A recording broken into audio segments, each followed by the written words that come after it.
Yeah, I think anytime you can add a player like him to the room, just create more competition, it's great for the rest of the team. Howie does a really good job of just adding good players and adding depth and giving us more options to work with throughout the season because you're going to need as many bodies as you can. And I think he does a really good job of bringing guys in that can add to the team, and we're excited to have him. How familiar are you with him, and what stands out most about Metchie? So I remember watching him, coming out of college, doing a lot of work on him, and then just kind of from since he's been in the league, just his ability to play different positions. He can move around.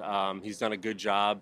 He's had some injuries early on, but worked through those, and he's looked pretty good so far this past year. So excited to see what he can do today, especially. One of his strengths. General time frame that you brought in Dotson last year. Mm-hmm. From that experience that can help you develop him this year. Yeah, I think really when you bring a guy in later in camp, right, they just have to be caught up to speed as fast as they can. But with us still having a couple weeks after this week, I think the timing's pretty good. Aaron Moorhead does a really good job. He's been with us the whole time. He knows the system, knows where we're going to go with things. And then he'll be familiar with like Devontae and some of the other guys to lean on. So I think from a standpoint of bringing a guy in, we're in a pretty good spot where he can still pick it up and feel confident in what he can do. What do you think about his run blocking? And that's a big part of receiver play.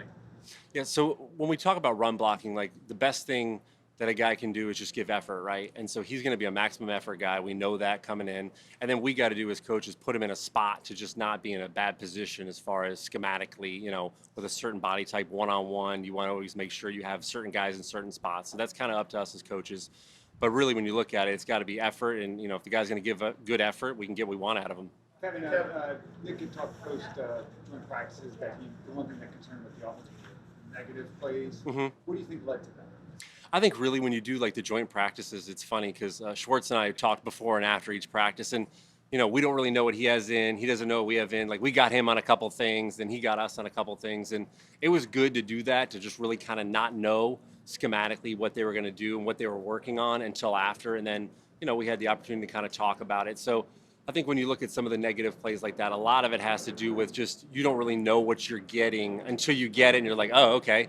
The same thing goes back and forth. Like I know in practice we hit a couple things on him that he missed, maybe wasn't expecting, but at least it was good for us to kind of go through and work through the process. And then you get good tape, right? So if there's something he did to us that we're like, oh wow, that was new. We haven't seen that yet in camp. Now we can talk about it, work through it, detail it out, and then go walk through it afterwards. So it's good that those situations come up. Hey Kevin, when you bring in a new guy like this, you've had like Johnny and Knives, Yep. Darius all working here for since the spring. Is there a message to those guys? All of a sudden, maybe a roster spot looks less attainable. What do you have to say to them to kind of not let them get affected by it? Yeah, I mean, that's part of the business. Obviously, we all know that. But I think really when a guy comes in late like he did, like we have right now, this situation is those other guys need to understand, like, I got still another week to prove myself. I got to continue to work through this and do the best that I can. And then from there, the decision's up to, Howie and Nick and everybody upstairs. But I think ultimately, like, the guys understand it's all a competitive thing. And when you look at a back-end roster guy, you're not only competing for our roster, but you're competing for other rosters at all times. So I think it's important. And most guys start to understand that. And those guys, a lot of them are in year 2 and year 3. So I think they pretty much understand where they're at with that. What do you think the tight end? Oops, sorry. Third tight end depth. What does it say that you guys were able to unload a guy and about the remaining guys, like Kylan and EJ are probably? Yeah, I think this year especially, we've had a lot of depth in that room and the receiver room, obviously. But in the tight end room, there's different body styles and types in there. And when you look at that room, they've done a good job. Jason Michael's a really good tight end coach. I've known him for a while, worked with him. He does a really good job of developing guys and getting them, up to speed with our offense. And I think we have a bunch of different guys in that room that can fill different voids. And some of those guys are good special teams players. So I think when you look at the versatility of what we had in that room allows us to do kind of what we did with that move. But not only that, we feel very confident and comfortable with the guys that are still here. Last year, when you guys brought in Johan Dotson, Mm-hmm. he was saying it kind of took him a little while to kind of get used to Jalen, get used to the Yep. offense. And obviously seeing that, are there things you can kind of take away from that to kind of help John Metchie's adjustment to the team? I think the biggest thing is he has some relationships with guys on our team already. And so even yesterday, I walked through with him. once he starts to know that, hey, this is how the offense is compared to what you were, he can start to understand like how the working order is of the verbiage and things like that going forward. And then he'll have some of the guys to lean on a little bit differently, like Devontae, like, hey, what do I really need to know? How's this work? And things like that.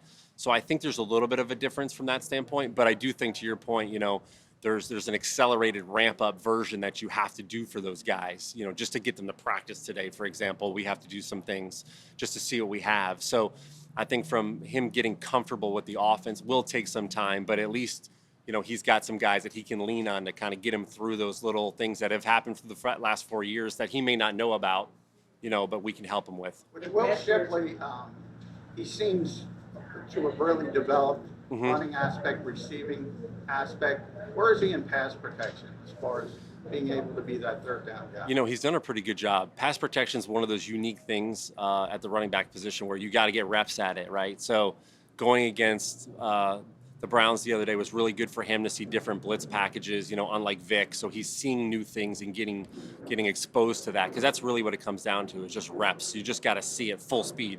We can walk through it, which we do, but like the full speed reps of seeing it, knowing how to do it, and what it feels like, because you're working with the O-line, right? You're working with those guys hand in hand on everything. So the communication and or fitting the blocks are super important. So the more he does it, I think the better and more comfortable he'll be with it. How do you evaluate? In past years, you had a better sense of those 6th and 7th O-line spots. Mm-hmm. Now, where's that coming along, and how are you trying to figure those spots out? Yeah, I know we talked about this last week a little bit. Like, Stout's such a good O-line coach. There's no doubt he's going to get somebody ready to go, and I think it'll work itself out, and it'll continue to kind of sort itself through this week and going forward. So I think we're all confident in what we'll do going forward, and we'll have that guy. How do you evaluate the quarterback play from Saturday's game? So really, when you look at the quarterback play, like, we had a couple negative plays that got us behind the sticks a little bit. So when that starts to happen, you're trying to play back on schedule, so it's difficult. Unfortunately, as far as reps in practice, we try to get them as many as we can, but this past week was a heavy starters practice, right, against the Browns. So they had very few exposure reps against those guys. So in the game, it was a little bit different for them, probably than it was the first game, where they were more of a rhythm. They were taking reps leading into that first game against the Bengals. So I think it was a little different for them. Hopefully this week they can get a little more, rhythm and going. But it's hard when you have those negative plays. It kind of can set you back a little bit and push you in a bad spot. If you're soft-pedaling AJ's return from the hamstring, when would you ideally want him back? Say that again? If JJ's return is being soft-pedaled because of status and being a veteran, when would you ideally want him back to prepare for the regular season? I mean, he's doing a lot of stuff mentally to kind of, stay obviously sharp and make sure he's good with his game and things like that. And really, it's up to him and the trainers. Whenever they're ready to cut him loose, I think they'll cut him loose. So I know he's staying active within us, staying his mind in the playbook and everything with what we're doing. So I think whenever they feel like he's ready to go, we'll get him back. Kevin, Darian Kennard's gotten some work at left guard. What stood out to you about the summer he's had? He's done a good job, right? So he's had to bounce around. Last year, he's pretty much playing tackle. Now he's playing guard. And you want guys that are versatile. And with him being versatile, I think that just adds value. So continue to kind of move him around to see what else he can do is just going to add value. Have you already begun game planning for week 1? We've kind of done a little bit. It's difficult. How these weeks work for us are kind of like fast paced. Like the other day, we were literally working on 2 practices, a Jets preseason plan for the young guys, and then what we're doing the next week in between that kind of dead period before the Cowboys. So like there's 3 and 4 things happening. That day off that we had, there was a lot going on just for this week, kind of a final install stuff, rep some things in practice today and tomorrow that we want to make sure we get full speed before we get into that game week. So there's a lot kind of going all at once, and we're trying to sort through it. But I think once we get through this week, right, it calms down. We kind of shift our focus, which will be nice, and get ready for the game. In Tanner's case, what is it about his development that makes you comfortable and confident that he doesn't need the full preseason schedule? I think he's gotten so many good reps, really, and even this past week against the Browns, it was so good to see him against different guys and different rush patterns and protection things he had to solve. I think that's been really valuable for him. And really, when you look at his whole body work, him getting to play last year in a full game was awesome, right? So that was the biggest exposure he could get to prepare and go against the Giants. That really helped him. And since then, he's just kind of continued to grow. I think him sitting for a year or so really helped his development as well, just kind of understand the pace and the speed of the game and the knowledge. And since then, he keeps climbing, which is great. Thanks, everybody. Thanks, guys.